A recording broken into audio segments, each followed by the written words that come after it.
Greetings and salutations. Welcome to the Autist Circle, episode 26 of season 2, Jean-Honoré Fragonard. I am your host, Bleach Demon, and joined by my esteemed co-host, Mr. Fat Dave, also known as Total Blackout Painting. Let's get stuck in. Oh. Yeah, this episode is gonna be rife with bad French pronunciation. But so we're talking about Jean-Honoré Fragonard, and he is a Rococo painter from the mid 18th century. That his work pre-exists the French Revolution and really kind of gives a good clue into some things that led into the French Revolution. So first thing I have, jump over to the right scene here so I don't forget it this time. So first thing, I'm going to go through some, we're going to talk a little bit about Rococo before we jump into the timeline. So just some notes on that. This is a Rococo style building here with lots of ornamentation, lots of the gilded works, columns, stuff like that. Very, very, and like gilded leaves and stuff. So it looks very kind of nature-y almost, with swoops and curves and stuff like that. But I'll read my blurb here. So Rococo occurred in the late Baroque. And is a style of art and architecture which is marked by highly decorative and often ostentatious ornamentalism. It features scrolling curves, gilding, white and pastel colors, and sculpted molding, and it commonly features frescoes and other art to create the create the illusion of motion and drama.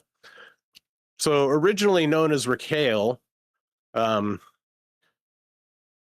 which is reflected on this picture here. So it was a French style of design of furniture and interiors first came to rise under Louis XIV. The Sun and King. It was a reaction to the yes. It was a reaction to the style of Louis XV. So it came in under Louis XV, and it was a reaction to the French classicism, which was popular under Louis XIV, and which was considered heavy and overly formal. And Rocaille, like Rococo, featured abundance of curves, counter curves, undulations, and other elements prevalent in nature. The period first began in the early 18th century and is considered to have ended in the early 19th century after the rise of neoclassicism and romanticism. And it was most prominent in France, although it did spread through other places in Europe, like northern Italy, Austria, and Central Europe. So now we'll jump over to the timeline here. So we can see Rococo starts when Louis XV or the 14th dies. And we can see that Fragonard's life expands beyond Rococo into neoclassicism, and the French Revolution starts before or starts after the end of Rococo, because there was a lead up to it. It died out slowly. So on the timeline, Jean-Honoré Fragonard is one of the last great masters of the Rococo period. He really represents Rococo at full maturity, and his works represent a more intimate pleasure than public grandeur. He represents Rococo again at its full maturity, private pleasure instead of public grandeur, frivolity and flirtation over moral weight. His works are described as delicate hedonism, and they encapsulate their aristocratic leisure, erotic suggestion, and intimate fantasy in a complete package. He exists at the cusp of a historical shift. The French Revolution happened during his life, and many of his works happened before the Revolution and during the height of aristocratic power. He is the painter of the late Rococo at its most seductive, technically brilliant, and historically fragile. an artist who perfected the visual language of aristocratic pleasure just before that world began to disappear. That was a mouthful. So now we'll jump over to the biography here. So Jean-Honoré Fragonard was born on April 5th in 1732, the only child of François and Francois. François. I don't know how the female pronunciation of that is. François. François. There you go. Francois and Françoise. In Grasse in France. His father was a glove maker and merchant, which was kind of a luxury trade at the time, although it was still a trade. So he was not aristocratic. He did have a connection to aristocratic circles. Oh, hey, Violence, how you doing? His family moved to Paris in 1738. Oh, Violence is going to go crazy on this one. She's going to have to listen to our terrible my terrible French pronunciations. So his family moved to Paris in 1738, and his talents for art were recognized at an early age. His early education was not in art, but at a notary's office. In 1747, at the age of 15, he was sent to train in law at a notary office in Paris to give him a stable profession. But it soon became apparent that he was more suited to art than clerical work. It's claimed he wished to do nothing else but draw, and his parents allowed him to pursue artistic training.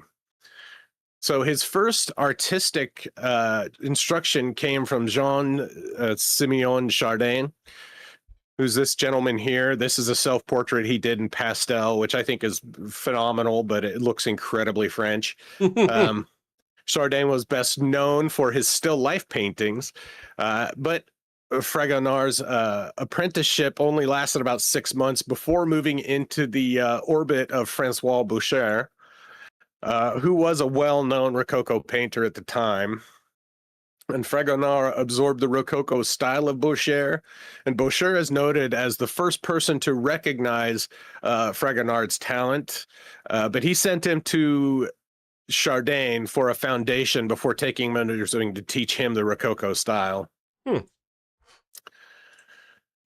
So this is a painting by François Boucher, Virgin and Child with the young Saint John and John the Baptist and angels from 1765.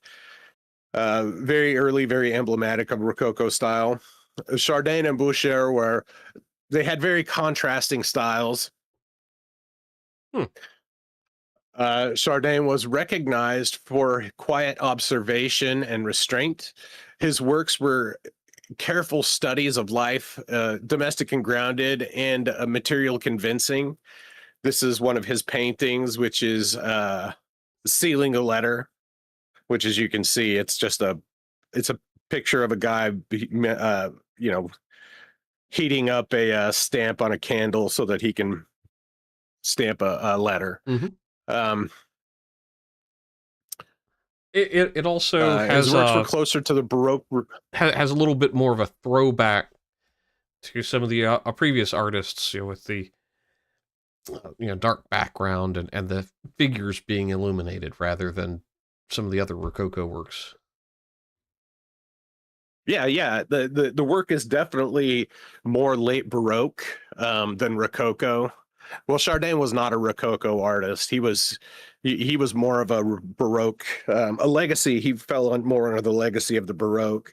And like I said, because he has realism and including the elements that we're familiar with, the dark shading and the colors. His training under Chardin was meant to give him discipline and attention to structure and handling and the basics of the craft of art. Chardin was not the most dominant influence on his visual style, but gave him a firm foundation to build an art career on. So Boucher, on the other hand, was one of the defining artists of the French Rococo period. This is the Toilet of Venus from 1751, which is an incredibly Rococo style piece. The light pastel colors and the scroll work on all the stuff and the sweeping, just the softness of the cloth and the softness of the figures too. That's a really big thing. The softness of the figures and the faces. Like, I don't know if French people actually look like this in the 1700s, but a lot of the paintings and the people do. So his work featured the signature ornamentalism and soft pastel of the period. Bouchard recognized Fragonard's talent and eventually took him under his wing to teach him the Rococo style. And Fragonard's later works definitely fall into Boucher's style, but they still maintain the discipline and stability instilled in him through his short apprenticeship with Jardin. The decorative and soft brushstrokes of Boucher combined with the technical control are what later made Fragonard the icon of the Rococo that we actually know today. So, as a young adult, this is a self-portrait he did of himself as a young adult. In 1752, when he was about 20, he won the Prix de Rome with Jeroboam offering sacrifice for the idol, which is one of the works that we'll be talking about later.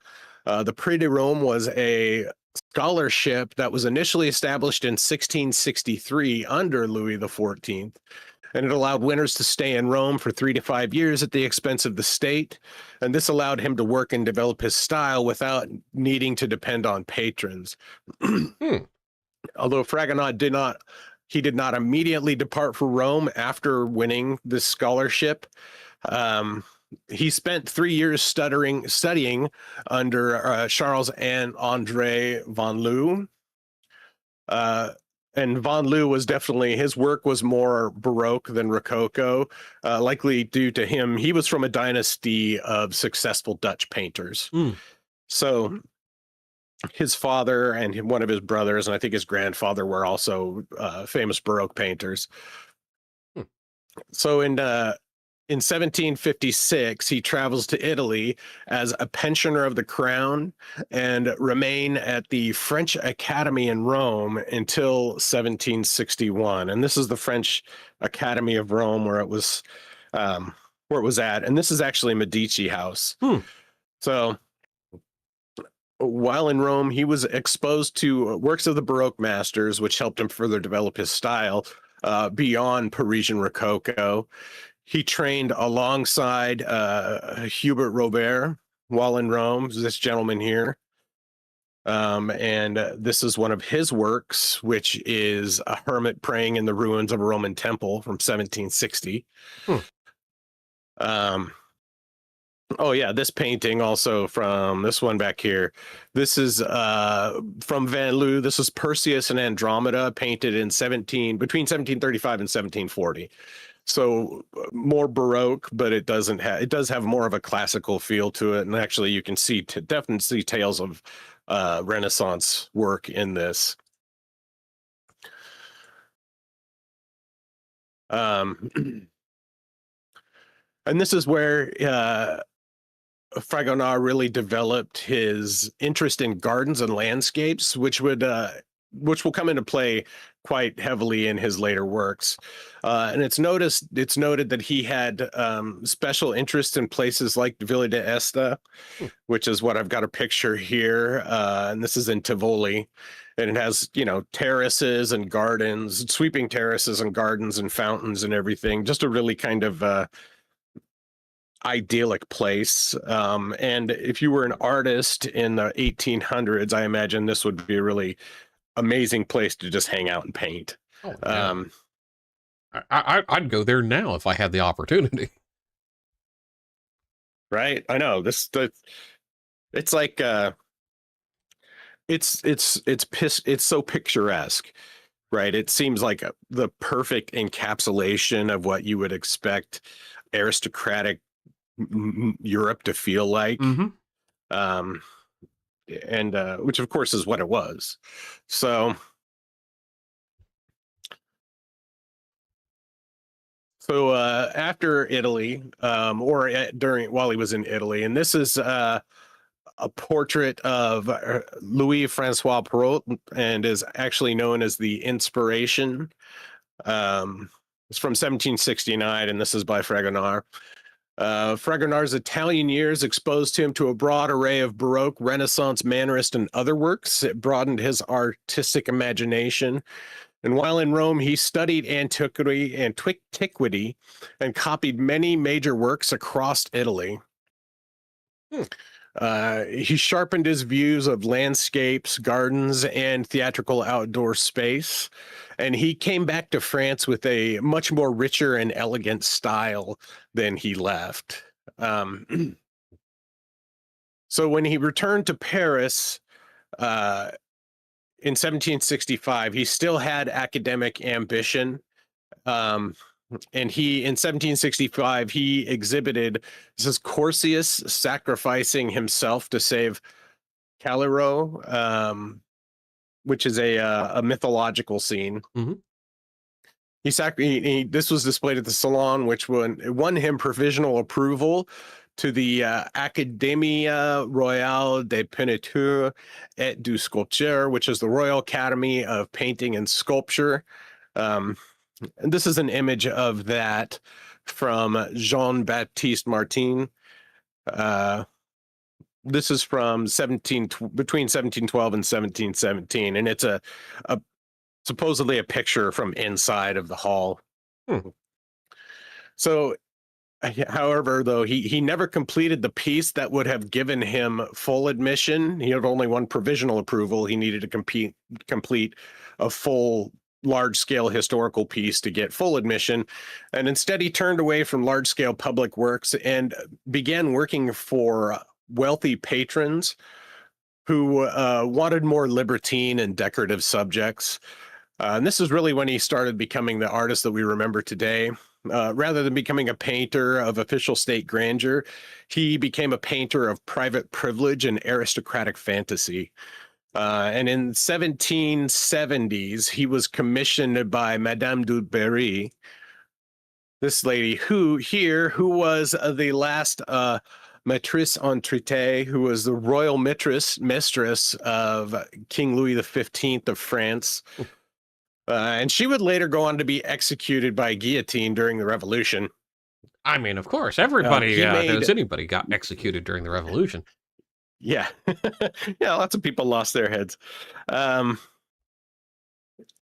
This was, he did a series of 4 works for her called The Progression of Love, which were large-scale paintings. They were painted between 1771 and 1773. And although she did not like the works, who knows why, presumably because she was a bitch and she lost her head anyways, so it doesn't matter. But they became a big part of his legacy, and we'll actually be talking about one of those later on as well. So later in life, in 1769, he married Anne-Marie Girard. She was a miniature painter, which is like, this is a cameo that she painted. She painted little tiny things, like little tiny portraits in jewelry, brooches and stuff like that. And that same year, he had a daughter named Rosalie, who became one of his favorite subjects. But she was a frail and weak child, and she ended up passing away at the age of 19 in 1778. So, but also during this time, he took his sister-in-law, Marguerite Girard, as an apprentice at 14 years old, pictured here. And she went on to be a very, very talented and celebrated painter on her own. And this is one of her works called Motherhood from the 1800s. That's a remarkable 17. I think it's fantastic. I really love I love the inclusion of the dogs. Lots of these works have dogs in them, which I think are it's really cool. Like I'm an animal lover. I love seeing dogs in paintings. I love seeing cats. And so anyhow, So in 1773 to 1774, he made a second trip to Italy with the collector Monsieur Bergeret de Grandcourt. This guy here, who was the son of a noble from the court of Louis XV, but he was supposedly, his father was like appointed as a tax collector. But this guy didn't really do anything. He didn't have a lot of work to do. And so he was wealthy, and so he became a really celebrated patron of the arts, a really he funded lots of art. He was not an artist himself, and in lieu of that, he paid a lot of artists and bought a lot of art, had a lot of had a big collection. And so after 1774, he returned to Paris. He continued to produce works for patrons, but his works then started taking on a much quieter personal tone. And then in 1789, which was when the French Revolution officially started kicking off, his world changed dramatically. Many of his patrons and associates either fled Paris, were exiled, or were guillotined. And the cultural climate had changed pretty dramatically. In 1790, he returned to Grasse for a while, but he soon returned to Paris, where, with help from Jacques-Louis David, who is the subject of our next episode, he secured an administrative role at the Musée Central des Arts, which would later become the Louvre. And what we'll learn about Louis is that he was, or David, is that he was kind of a tyrant. He was like an art tyrant. He ruled the art rule, or the art world, with kind of an iron fist during the revolution. It was really interesting. Hey, Fab Daddy. But on August 22nd in 1806, he would die in Paris in relative poverty, really due to the rise of neoclassicism, which was the forte of Jacques-Louis David, and the collapse of the aristocracy, which had sustained him and many other Rococo artists. So that was he did a lot during his life, and he's one of the more longer lived ones than than the last two, because the previous two Dutch artists we talked about, both died in their early 40s. But he lived for quite a while. And survived the revolution, which is often a remarkable feat in and of itself. Right. Yeah. Surviving the French Revolution and that may have been why he fled initially, fearing that he may fall into the, ire of the mob. But he himself was not, he wasn't controversial and he wasn't political. He just painted for those people. While David here was actually a friend of Robespierre. So, which is probably another way he was able to secure Fragonard the position at the Musée Central des Arts. So, with that said, got that out of the way, we'll jump over to the first piece, which is the one we said earlier, the Jeroboam offering sacrifice for the idol. So this, like I said, was painted in 1752, and it's oil on canvas. It measures 45 by 57 inches, or 115 by 144.5 centimeters. And this is currently in the Académie des Beaux-Arts in Paris. The story depicts, or the painting depicts a story of First Kings, chapter 12, verses 26 through 30, and chapter 13, verses 1 through 5. I'm actually going to read through those here just so we have some context. So this is First Kings, chapter 12, verse 26 through 30. And Jeroboam said in his heart, now shall the kingdom return to the house of David. If this people go, if this people go up to do sacrifice in the house of the Lord at Jerusalem, then shall the heart of this people turn again unto the Lord, even unto Rehoboam, king of Judah. And they shall kill me, and go again to Rehoboam, king of Judah. Whereupon the king took counsel, and made 2 calves of gold, and said unto them, it is too much for you to go up to Jerusalem. Behold thy gods, O Israel, which brought thee up out of the land of Egypt. And he set the one in Bethel, and the other he put in Dan. And this thing became a sin, for the people went to worship before the one, even unto Dan. So here is the second part of that. 1 Kings chapter 13, verse 1 through 5. And behold, there came a man of God out of Judah by the word of the Lord unto Bethel. And Jeroboam stood by the altar to burn incense. And he cried against the altar in the word of the Lord, and said, O altar, altar, thus saith the Lord, behold, a child shall be born unto the house of David, Josiah by name. And upon thee shall he offer the priests of the high place that burn incense upon thee, and men's bones shall be burnt upon thee.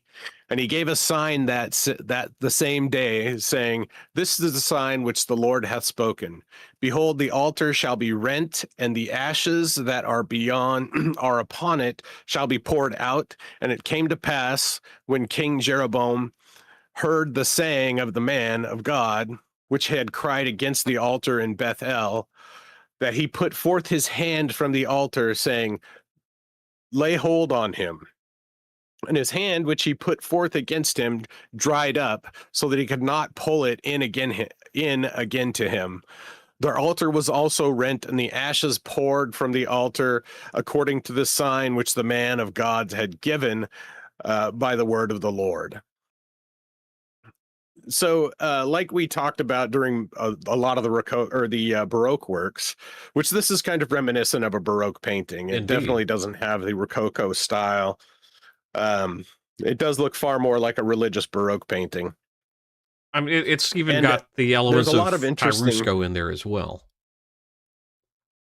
It does indeed, with the heavy shading in the front and the directionality of the light. Mm-hmm. And a couple of things I think are interesting to point out is that he captured the hand, King Jeroboam's hand, or Jeroboam's hand, shriveled up, where he looks very distressed, trying to call the guards to seize him. So, and like I said before, this painting was painted for the Prix de Rome competition, and it's the one that won him admission and support from the crown to go to Italy to study the Baroque masters. So he hadn't actually gone to Rome to study Italian works by then. This was just, his observance of the styles at the time. And in the scene on the right, you can see Jeroboam on the right is offering a sacrifice. On the left, the prophet from Judah is denouncing the altar. And Jeroboam, again, with his hand out, ordering a prophet be seized, but his hand is struck useless by God. And this gives the scene the drama of judgment and divine intervention. And this is a grand history painting, and it's one of the few that he made prior to his rise as a Rococo master. It's not, a scene of mythology. It's supposedly, it's a scene from the Bible. So they treated that as history, as many people do. The detail in this is really phenomenal, and it's understandable why this would have won him accolades at the time. Oh yeah. The realism is stunning. The figures have the look on the king's face is quite. He does a good job of capturing the fear on the king's face, and as we'll see later, he does a really good job with faces. Much like a lot of our artists we've talked about have done great jobs with faces, but uh, this I think is very, very stark. Mm-hmm. In that the expression is he's very surprised, and the paleness of the face in contrast with the people around him does show a more the pallid nature of his face does show a more it does a good job to show the surprise and the fear that struck him, when his hand was struck down. Mm-hmm. It's So it's one of those, just the paleness in his face shows dramatically compared to all of the other characters in this scene. And that's a great observation of kind of human nature and pallor in confrontational moments like this. Right. This king who is a powerful person is suddenly being struck by God after being rebuked by a prophet, which would have to be very I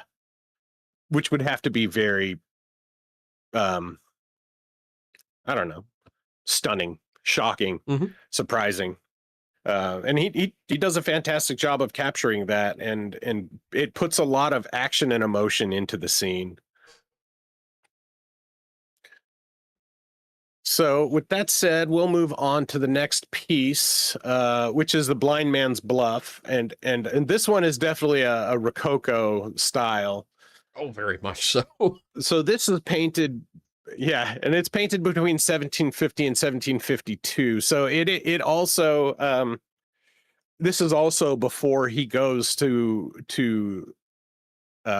Italy, and it puts a really fine point on how talented he was in that he could use these broad arrays of style.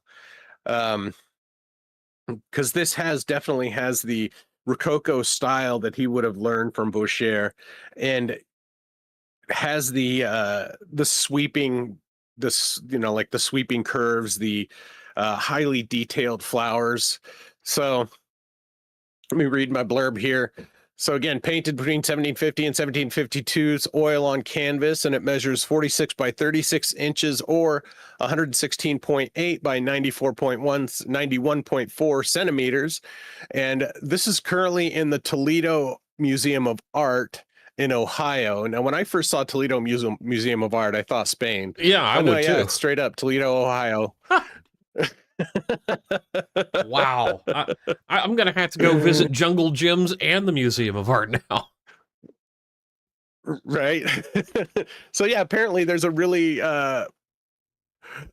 great name or a really great museum in Toledo, Ohio.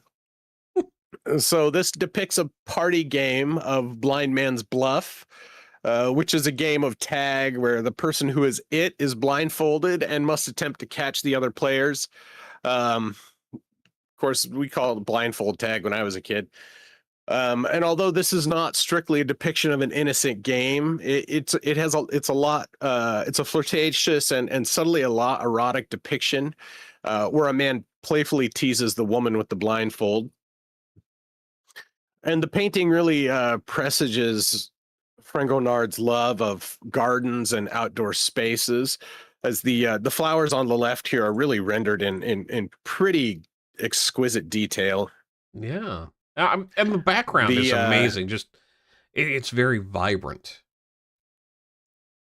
It is. The whole thing does have a very vibrant. Oops, that's the wrong button. It has that. There we go. That's the right button. It has the soft pastel colors that are emblematic of the Rococo. The flushed cheeks and the pale skin with the rosy hands and stuff like that. And the spacious blue sky behind them frames them as well. And in the left, in the shade of the flowers and the trees, there's two children who are portrayed. They almost look like cherubs. They're portrayed so softly and cherub-like, as young kids, which is very common in a lot of the Rococo pieces. Of course, it was common for a lot of art, a lot of children to be depicted in cherubic ways. But that's mostly because cherubs were depicted like babies and children. So it kind of blends into one way. And the man, you can see he's got a little twig that he's playfully brushing her face with, while the little kid on the side is using a stick to lead her hand away. And this really is the this is the Rococo style. And this is the kind of work that Fragonard would mostly be known for later. The playful, kind of intimate and erotic depictions of the indulgent kind of aristocratic life. Mm-hmm. Like, this is a scene of real frivolity, of real carefree, of a real carefree society, mm-hmm. which would be something you see in aristocratic circles, where most people, in the 1700s, didn't have a lot of chance to they didn't have a lot of leisure time. Mm-hmm. Like, serfs didn't have leisure time because they were fucking serfs. They were working their ass off so that people like this could have, that soft, easy life. And we'll zoom in, and yeah, the blindfold is up a little bit, and she is peeking out from underneath it, which is a phenomenal detail to capture in the work.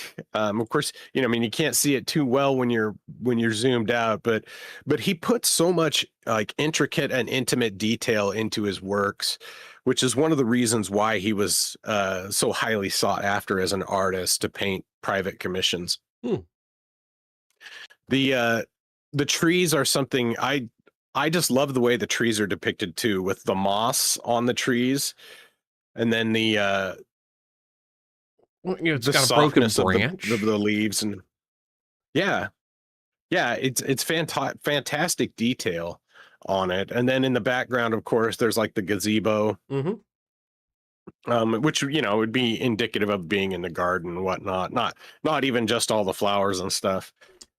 And then, of course, there's all sorts of real random accoutrements sitting around it too. There's a lot more symbolism in this painting than we're actually going to break down here. I think mostly for the interest of time. Mm-hmm. But just kind of a side note to touch on with the Toledo Museum of Art. They also have paintings by Artemisia Gentileschi and also Jacques-Louis David.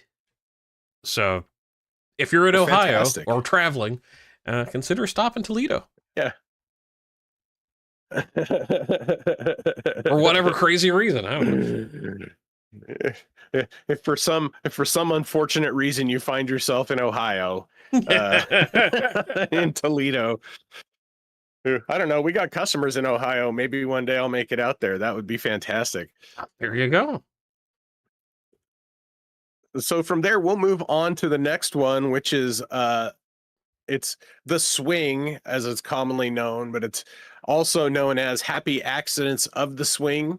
And this was painted between 1767 and 1768.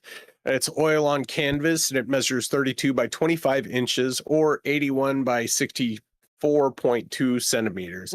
And this currently resides in the Wallace Collection in London.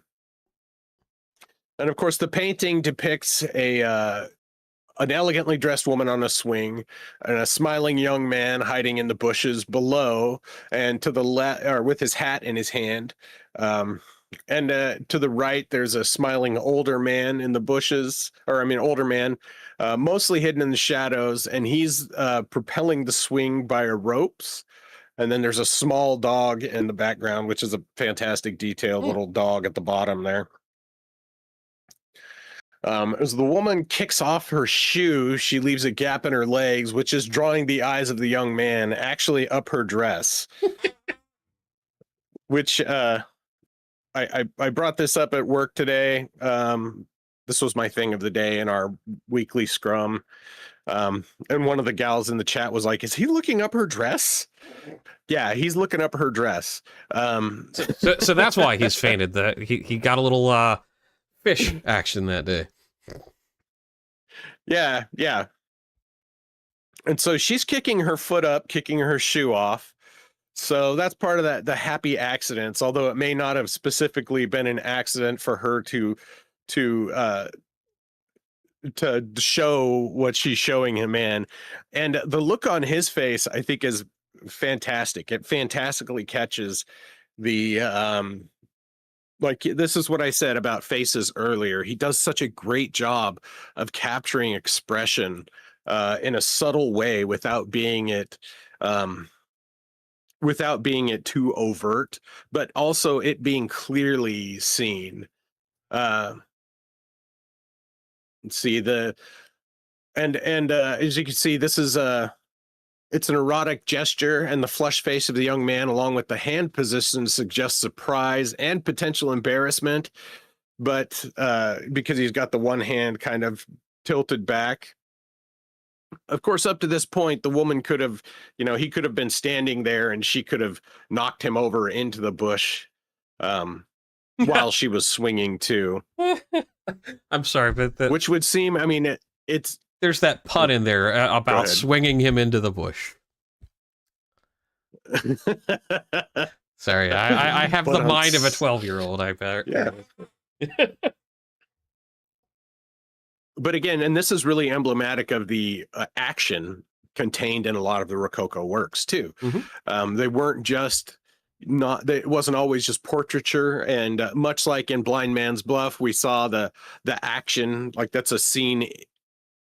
It's a scene that's happening at the time, a genre scene. These are genre scenes because they're not historical, and they show people in the act of living. The flowers and statues are again his forte, and the billowing dress and the copious ornamentation of the garden are again hallmarks of the Rococo style. And another thing, because you can see this is this painting is mostly stupid thing. Cut it out. This painting is actually, it's really split. The subjects, the people, and the light only take up about half of the space, and maybe even a little less than half of the space. He put so much detail into the trees and the branches, and even the clouds in the background. And the branches twist and gnarl, and it almost looks like lightning in the sky. But it's such a fantastic detail, and he took so much time and care to depict the trees and make everything seem organic. And it has organic and kind of in motion. I really appreciate the leaves in the trees again. It's just this level of detail that everything's just slightly different. So it looks much more natural than some of the other art that we've seen, where it's like almost cookie cutter, identical looking, where all of this is intentionally different. Because you can see different types of trees and different types of flowering bushes, and it's fabulous. Yeah, it's a very lush kind of almost Eden-esque type of garden. And this painting itself is actually one of the most famous Rococo paintings. When people think Rococo works, this painting is generally the first one that comes up with. If you Google Rococo, this will be the first painting that comes up. And I'm just going to zoom in on the little dog down here because he's a cute little detail. So the little white dog, I think that's adorable. And then there's, of course, the cherubs on the fish, the statues, all the stuff that would be in those ostentatious and extremely expensive aristocratic French gardens. So again, and the ropes and everything else on it, it's just so well done, and the attention to detail is really, it really makes you understand why he was such a famous or a popular artist and sought after at the time. So, with that, what are we at on time? Okay, we got 15 minutes. So with that, we will jump to the next one, and this one actually is a bit of contrast from the swing and the blind man's buff. And this is the love letter, and this was painted in 1770. This is oil on canvas, and it measures 33 by 26 inches or 83.2 by 67 centimeters, and it currently resides in the Metropolitan Museum of Art in New York. And this is yet another genre scene depicting a daily life. But in contrast to those, Blind Man Bluff and The Swing, this is about a private display of feeling and emotional intimacy. It's not a grand scene of public decadence, for want of a better word. The mischievous display of The Swing really gives away to a far more quiet and intimate display here. And it centers on a woman in her private room with a bouquet and the aforementioned love letter. And you can see she's holding the bouquet close to her in of course, a gesture that shows how much she cherishes it and the letter. And again, and in contrast again to The Swing and the love and the Blind Man's Bluff, this has really loose brushwork. If you zoom in on it, of course, there's lots of heavy highlight on it, but if you zoom in on it, you can see that a lot of the brush strokes on her dress and on the dog are heavy and wide. They're not as disciplined and contained as the other ones, and that could be kind of to help accentuate the scene, to give it a more, a more rough feel to it. It definitely doesn't, it lacks a lot of the ornamentation of the other ones in the background, but it has quite a bit on the woman herself, with the especially with the way the light glints off of her and the heavy brush strokes. And again, he pays very good attention to the flowers, and the lead arsenic brush, the lead arsenic face powder he used back then, giving her that nice white face with the rosy cheeks and the kind of smile and the mischievous look over her shoulder, and it really shows it's a look of happiness and contentment. And you're getting let in on this private moment with her, which I think is fantastic. It's and then again, the inclusion of the dog. It is one of the best expressive faces I've seen in a while, and it's not highly detailed, but it's all there. I would almost put that as far as the kind of the enigmatic but pleased expression is probably better than the Mona Lisa, in my opinion. It's because you kind of understand what she's thinking. Yeah. Yeah, the whole scene comes together, and to really give you a good understanding of the emotion on her face. And I've talked about this with a guy on Discord, um, about how masterful some artists are in that they don't need to put a lot of detail into their work to capture the expressiveness that they're looking for. And I feel like he does an excellent job here. Like, there's just a subtle grin on her face, and the way her eyes are cocked towards the or looking, towards the viewer, does a great job of capturing the kind of the joy of this woman.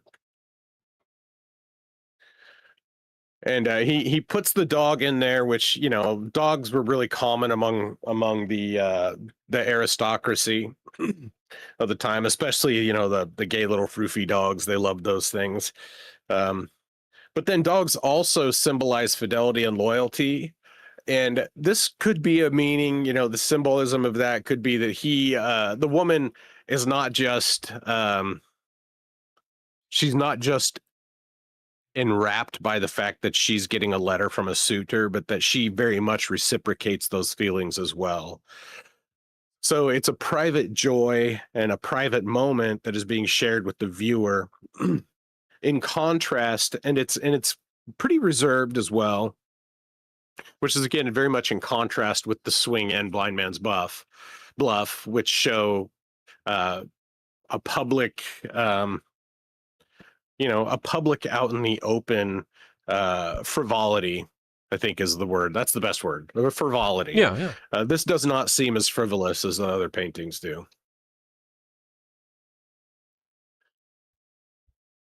And we're going to wrap this one up with, see, there we are. This one is known as The Secret Meeting, but it's also, because it's part of that 4-part series, The Progress of Love. So this is The Progress of Love, the meeting. Mm-hmm. Again, painted between 1771 and 1773 for the Madame du Barry. It's a huge painting because it's a giant oil on canvas panel. So this is actually 10.4 feet tall by 95.9 inches and or 317.5 centimeters by 243.8 centimeters.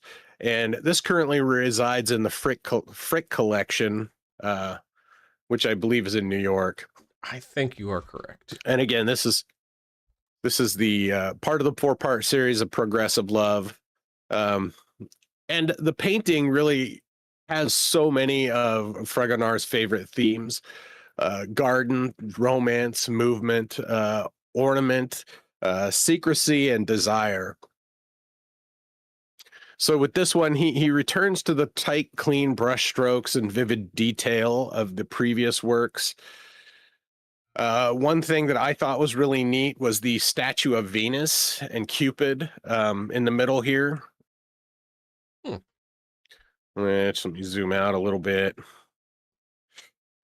So this is would be a statue piece in a garden, but I think that it helps to really cement the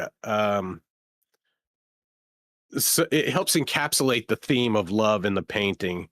And of course the painting depicts a woman and her lover meeting in secret in the garden. Because obviously he's got a ladder, he's climbing up the ladder to meet her while she's on the lookout. So they're kind of both on the lookout to make sure nobody's coming. And again, I don't know if I don't know if French people looked like this or if this is just how they were depicted. Mm-hmm.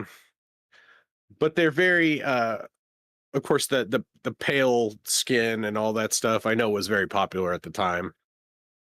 Very, very. And the hair being very done up and stuff would be something common to the aristocracy. And then, of course, the billowing dresses as well.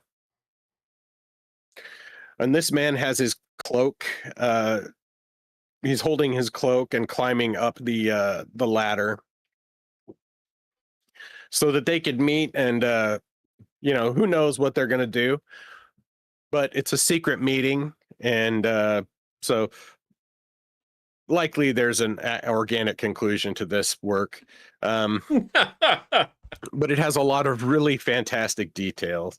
The flowers, everywhere the flowers are, they're done. They're just really done with a really beautiful detail. And even the flower on her head and on her corsage, um, are very realistic looking. Mm-hmm. The trees, of course, again, a variety of trees, so it's not just a single, it's not just one single type. You have cedars, you have all sorts of different twisting trees done in a way that are very organic and natural looking. He's got like happy little trees all over his stuff. I'm just looking at the cloud bank too. That's amazing. Amazing detail.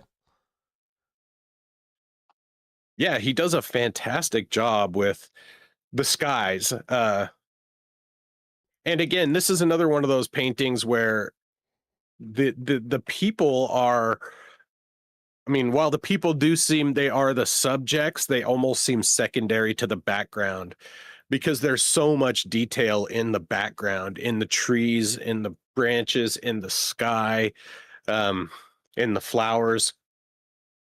He took great care to make this seem like a very to make everything in it look very beautiful and organic. And which again is really an encapsulation of the Rococo style. So let's see, it's not just an image of love and longing, but it also represents the height of Rococo and of Fragonard's matured style. And it's the pinnacle of the movement right before the tastes would begin to shift to neoclassicism. And that's one of the reasons why Du Barry rejected the works, was because, as kind of like a high society bitch, her whims, her favor changed with the society, and the neoclassicism that would later be dominated by artists like David would were very much in contrast, but they would take over the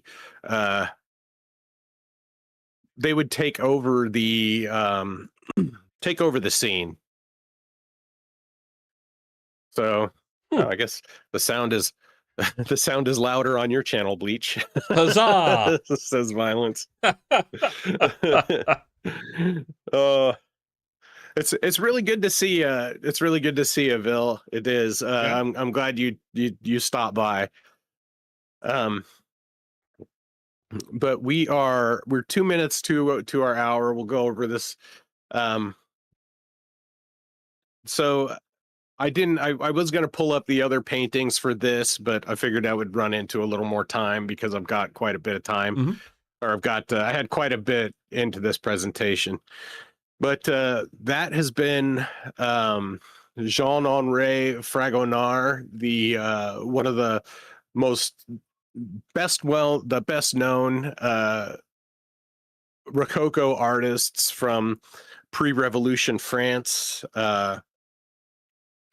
He helped depict the frivolity, the decadence, the ostentatious display of the French aristocracy, which led to the revolt. It led to people resenting them, and specifically because there was such a gap, there was so much poverty, there was so much destitution, while these people lived in the lap of luxury.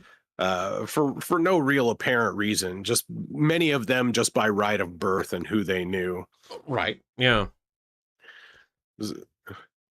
So no, that's fascinating. It just the massive contrast And then the maturity of his work after spending time in Italy, just that dramatic change, especially when it comes to the palettes he was using, because he was much more, from the earlier works that we see with the Jeroboam painting, it's almost a throwback to Caravaggio style, and then that almost morphs into the swing. I think is probably a great example where there's kind of the elements, but the palette has changed so dramatically to this very bright pop kind of color palette.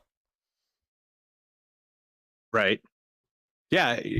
Yeah, very much so. The dark and harsh tenebrous colors of the Baroque gives away to a soft pastel of the Rococo. The harsh lines and stern realistic figures of the Baroque later also give way to the soft effeminate or effete looking figures of the Rococo, of the aristocracy. Mm-hmm. And so it's a dramatic shift in styles, much like the Renaissance to Mannerist, and then from Mannerist to Baroque. Art movements change, and in order to be recognized largely as the vast shifts that they are, artists have to take chances and be bold and make something new. Mm-hmm. And Rococo very much represents that. So with that, I think we're going to be done. We'll wrap up. We will be back. I think we're going to be back Thursday. We're probably going to switch to Thursdays on this now. Yeah. Just so we're not conflicting, because there's other streams now that I think that are happening that may be taking a little bit of our audience, or who we could pull audience from if we move to Thursdays, really. So with that, say thank you to the people in the chat. LGM, always solid. Violence is life. Lovely to see you. I'm glad you're here, sister. And Fab Daddy showed up. So this was a great stream, and again, thank you very much for coming along with me and listening to me blather like a jackass for an hour, Bleach. I'm always happy. And on that note, I guess we're out. Thank you all again, and catch you later. Chatelet, folks.